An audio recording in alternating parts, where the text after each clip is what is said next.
Hello, everyone. It's Joel from kidneyforjoel.com. It's been quite a while since my last live Facebook Live.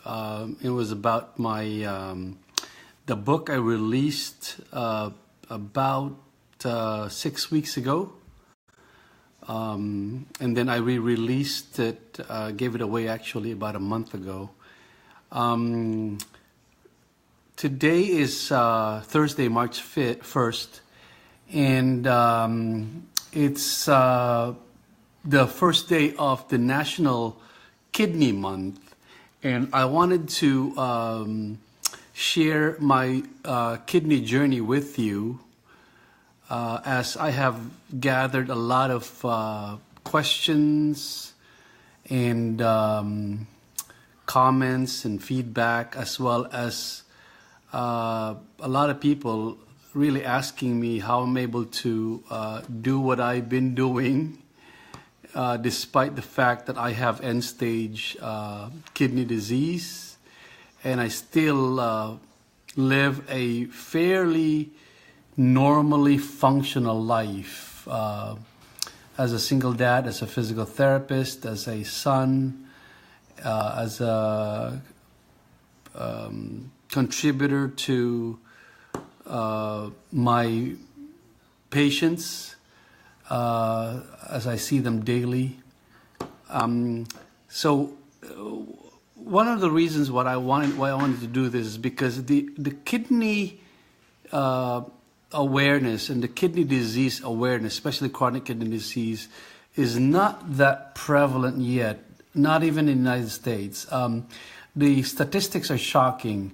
First, did you know that approximately 10% of the U.S. population, which is about 31 million people, have one form of kidney disease in various stages? There are 5 stages in kidney disease. Now, I am one of them. In fact, that statistics was done about 2 or 3 years ago, so I'm sure it has increased since then.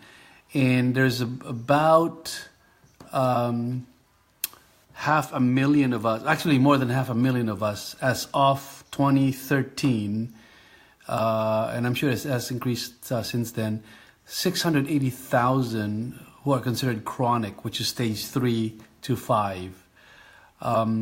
And about 460,000, I'm sure it's more now, so 500,000 people are suffering from end-stage kidney disease, and 100,000 of us are waiting for a kidney donor. So, and here's another shocking findings. About 90,000 people actually die every year because of something that's related to kidney disease or kidney related causes. Primarily diabetes, which is the number one reason for chronic kidney disease, or number one cause. Second is hypertension, is the third leading cause of chronic kidney disease. Mine is not caused by diabetes or hypertension primarily, although I have had diabetes when I was first diagnosed with IgA nephropathy. So the cause of my chronic kidney disease is called IgA nephropathy, which is an autoimmune disease that I was, depending on how you look at it, fortunately or unfortunately, perhaps born with it, or I contracted it through the environment I was in when I was an infant.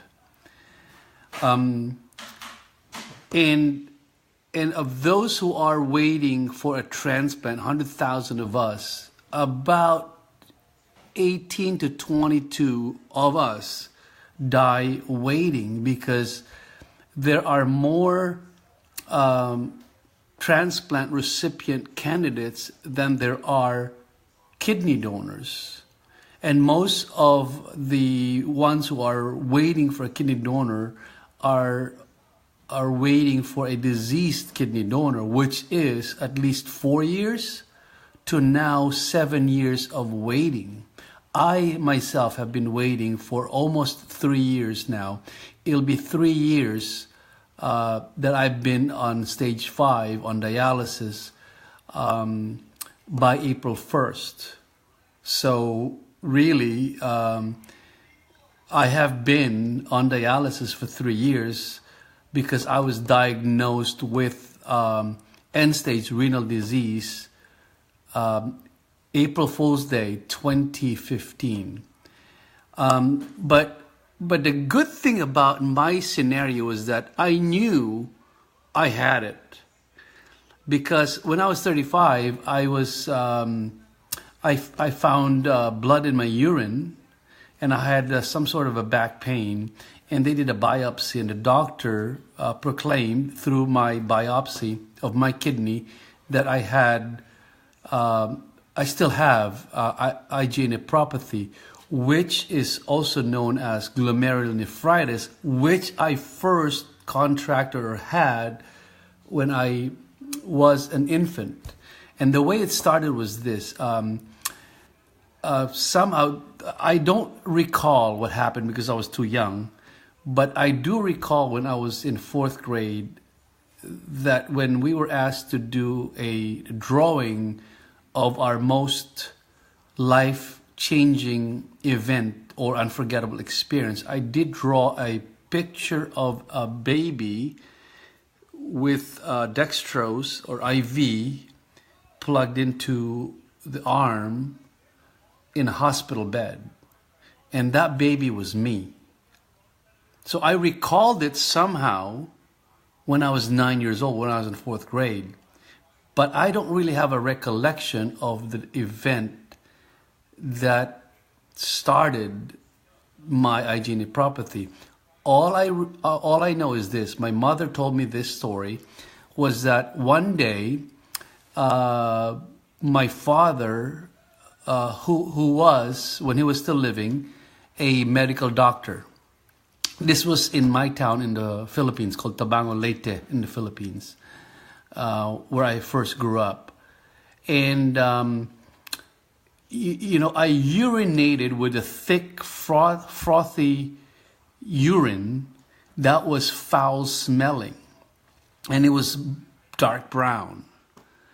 And, my father, being a doctor, immediately knew it was a kidney problem.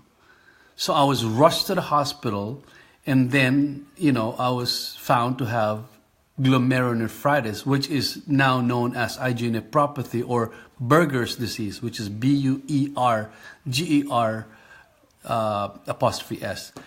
It is not a common disease among Caucasian and African American people, but it is common in Southeast Asian men. In fact, of the 100,000 needing a transplant of us in the U.S., only 17% of us, the chronic kidney disease was caused by IgA nephropathy. An overwhelming majority of the cause of chronic kidney disease in the U.S. Is diabetes, number 1, and number 2, hypertension, high blood pressure. Okay? And then there's a third one, which is, polycystic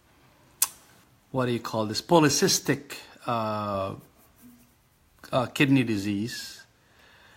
And then I think the fourth one is IgA nephropathy, if I'm not mistaken. I don't remember the stats now. But anyways, so now most people who undergo dialysis can only work if they were working prior to having dialysis or prior to their diagnosis of end-stage chronic kidney disease or fifth stage, which is called which is called end-stage renal failure or chronic kidney disease, because it's the final end. Chronic end-stage chronic. There's 5 stages.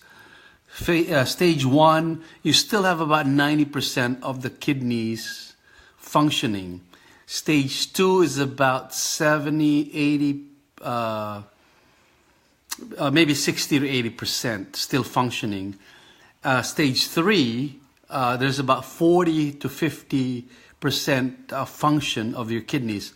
And that was my stage when I was re-diagnosed, or when I discovered at age 35 that I still have chronic kidney disease, which is IgA nephropathy, which I thought I was cured at the age of 8 because I had no symptoms from 8 to 35. In fact, you can ask my friends, my classmates, they have not heard of me complain, or they didn't really see me being sick during my grade school days, high school days, and college, and up until I was 35.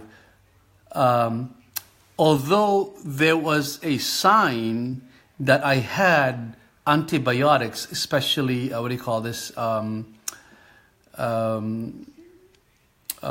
oral liquid antibiotics, because I was given tetracycline for, almost 6-7 years daily. That the brown liquid seeped through my bones, my teeth. So when my permanent teeth came out, they were yellowish brown. And I remember not being able to smile when I was in grade school and high school, and even until sophomore year, and on my third year in PT school, I found out about this veneer cosmetic thing that you can do with your teeth, so as to basically erase the yellowish brownish discoloration. And that's what I have right now, okay? But, really deeper, it's brownish and yellowish because of the tetracycline I took in for a long time.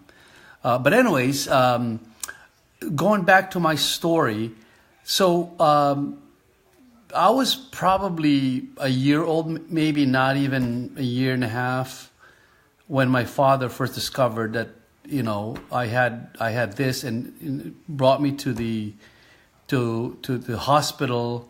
And since then, actually from that age until I was about 7.5, almost 8, I was on a no salt diet.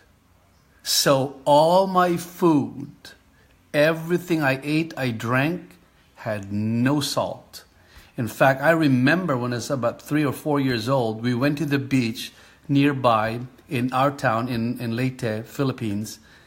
I remember one day I was swimming, and my family were there, and I, mistakenly ingested salt water. And I remember crying and running to my parents, especially my mom, and saying, Ma, I don't want to die. I don't want to die. In Filipino, actually in Bisaya, said, Di pa ko ready mamatay, which is, I'm not ready to die yet. I'm so young. I was like 3 or 4 years old. Because I had this incessant fear of dying because of that experience I had when I was an infant. And I was told that if I eat anything salty or anything with salt, it could lead to another, infection of my kidneys, which is what that is, glomerulonephritis. So I had bland food until I was 7. I remember when I was, I moved to Manila when I was about 8 years old, 8.5, 4th grade. I went to this school, University of Santo Tomas, which is about a block away from our house in Manila. And I do remember the very first time I was served fried chicken. It's like it's not really fried chicken. It's roasted chicken with salt. Oh my God! It was like, oh my God, where has salt been here all these years? And from 7.5, 8 years old until I was about 35, 40 years, between 35 and 40, I was addicted to salt. In fact, that's one of the causes of my ballooning into an obese person by the time I was 32, 33. Okay? In addition to all this bad food that I ate, not knowing that I still have chronic kidney disease. Okay, so I'm going to share with you how I did it. Actually, I wrote it in my book, Fat to Fit Fast, how I lost up to 73 pounds now, the natural way. Okay, but most importantly, I'm also going to share in the coming days through random video blogs like this or live streams, how I'm able to function really pretty normally, except that I go to dialysis 3 times a week, Monday, Wednesday, Friday, but still I'm practicing as a physical therapist. You know, I found ways to not only use my physical strength or my physical skills as a physical therapist, but also my mental skills. Okay, and actually getting paid while I'm on dialysis. So, you know, I got creative. So I'm going to share that with you because most people who start on dialysis, who were working prior to starting their dialysis, in only 4 months, about 70% of us who start dialysis, in only 4 months, they quit working. They're unable to work for various reasons, mostly because of low energy, and you know they have to overhaul their life. They really have to turn their life around to accommodate the dialysis hours, whether you do it at home or we go to a center, which I did first do home dialysis. That didn't really work out for me, and I'm going to share that with you in the coming days. And then now I've been going to a center, and it took me 3 places to go to figure it out, you know. So that's been one of the top questions I've got. One was, how'd you lose so much weight? How'd you maintain your energy and still be functional? You know, drive, do everything that's normal. You know, do the laundry, do the dishes, or I don't know, clean my house. Actually, I hired somebody to clean my house. You know, work in the yard. I used to, not this past winter. And you know, be with my kids, especially my boy. Okay, and really guide him through his pre-puberty years. Okay, and most importantly, people are asking me, how are you able to work 2 jobs? Actually, I have a business and I have a job as a physical therapist, using not just my physical skills but also my mental skills. Okay, and be a productive citizen. And not be on disability. And there's, you know, nothing wrong with disability. You know, we've earned it, especially if you contributed to the Medicare system and to the, you know, with your Social Security dollars throughout the years of your working life. However, I'm just too young, because first I was asked 3 years ago when I first started in dialysis, I want to go on disability. I'm thinking, what do you mean? You know, I said, no, I mean, hey, I'm able. I just went to the hospital for about a week between March 29th of 2015 and April 6th. And then in 2-3 weeks after I got out of the hospital, was back to work, And people are wondering, how do you do that? How do you do that? And how do you still keep doing it? And I'm going to share that with you. There's a lot of things that people are asking me and wondering about. I still have a need, not just a want, a need for dialysis. Because if not for dialysis, I'd be dead. I would have been dead. Okay, and thank God, I was able to work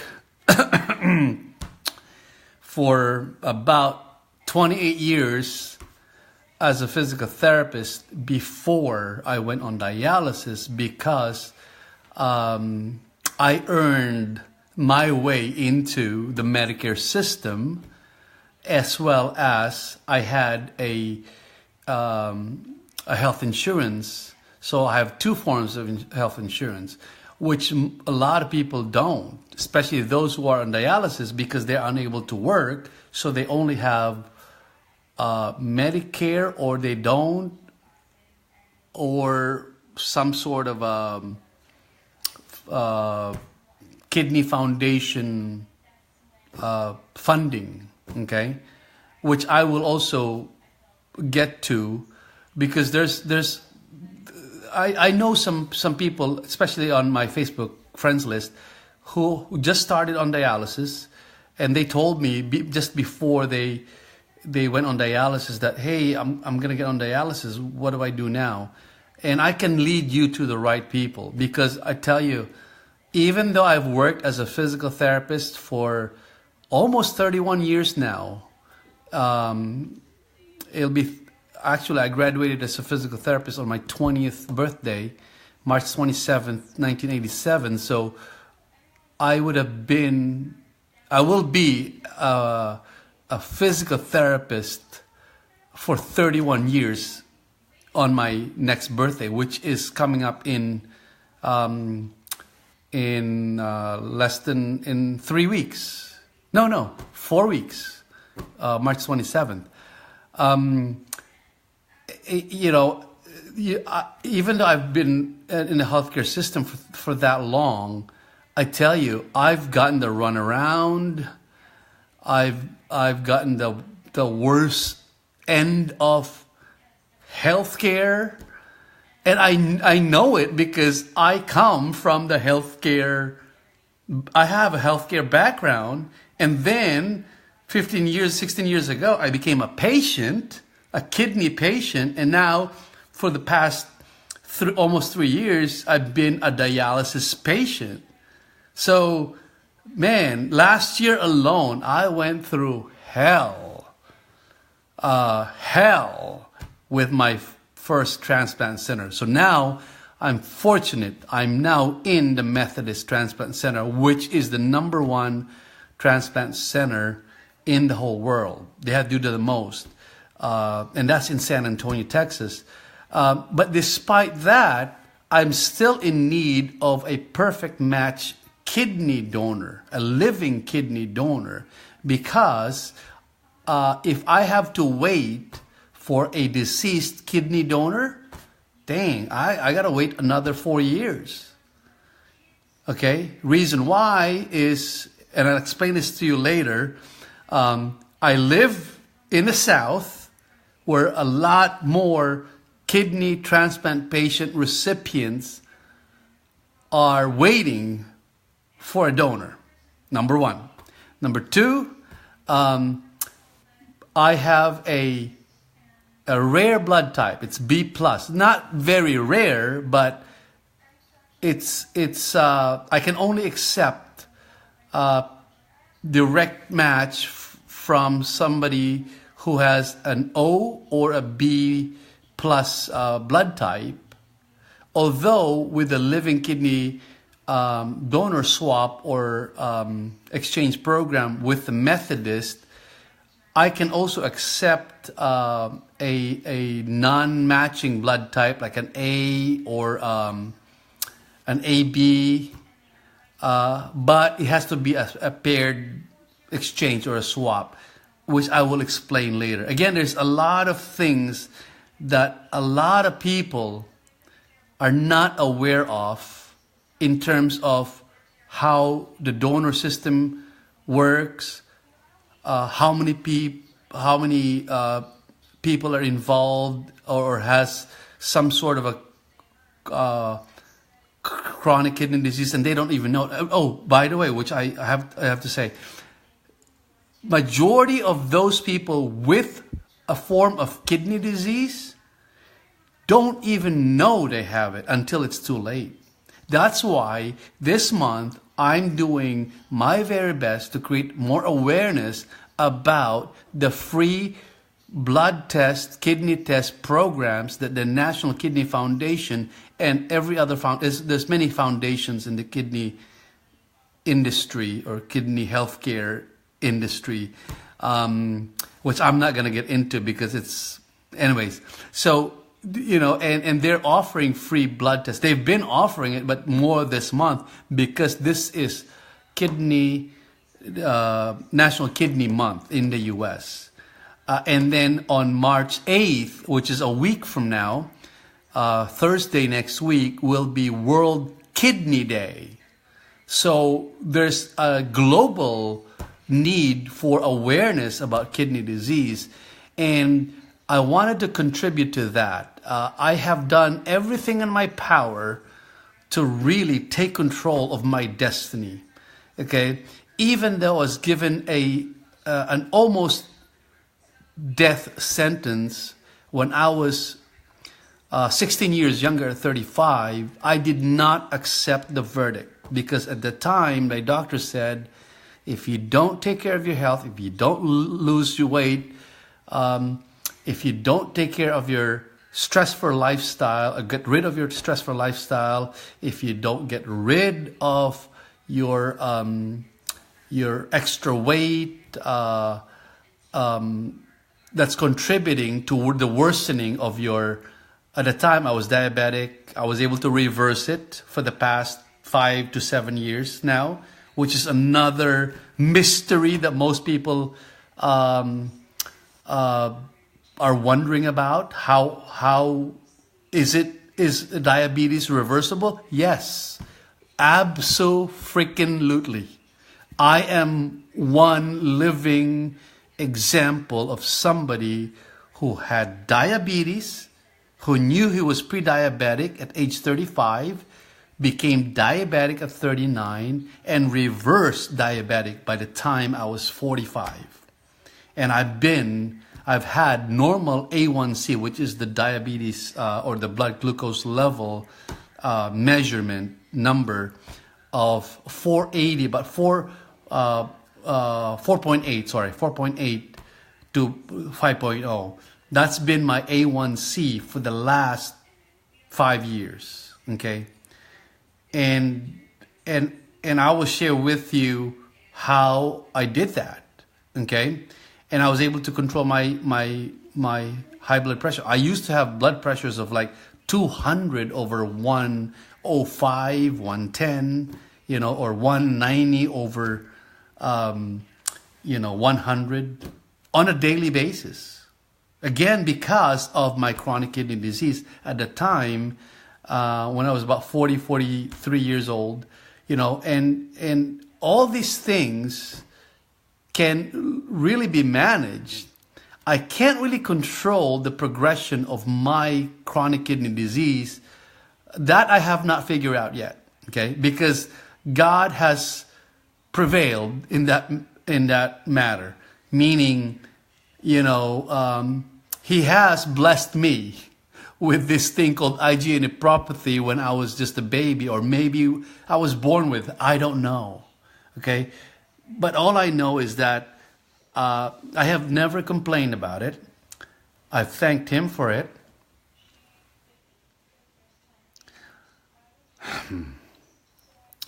Because, just like the song says, if it doesn't kill you, it'll only make you stronger. Actually, Nietzsche said that. Friedrich Nietzsche said that first, and then it became a song by I think what's her name?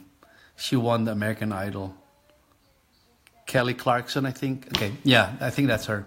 I'm dating myself. So anyway, so I'm gonna be doing more live streaming video blogs. I may do it offline. I may do it online, and I'll take you through my journey from the time I had it and how I was able to really manage it, especially in the last 16 years. And with that, I want to thank you for your time. I want to thank you for the attention. And hey, if nothing else, please, if you have any doubt or inkling that you may have diabetes, pre-diabetic, if it runs in your family, if you have high blood pressure, if you have some sort of a family history or personal excuse me, personal history of heart disease and diabetes or kidney disease, get tested. It's at least I know in America it's free. I don't know about other countries, but I know in America it's free. And it's actually a fast test. You go in, fill in the form, they get your blood, and in about half an hour, you see the results, okay? As fast as that. If you have to wait, you may have to wait a couple of days, at the most a week, but hey, it's better to find out now than later, okay? So you can do something about it. Again, I have proven that you can still do something about it, even though I have end-stage chronic kidney disease, I only have 11% of both of my kidneys functioning. That's 11%. So 89% of my kidneys are dead. They're not working, okay? Only reason why I'm alive is because I get dialysis 3 times a week, okay?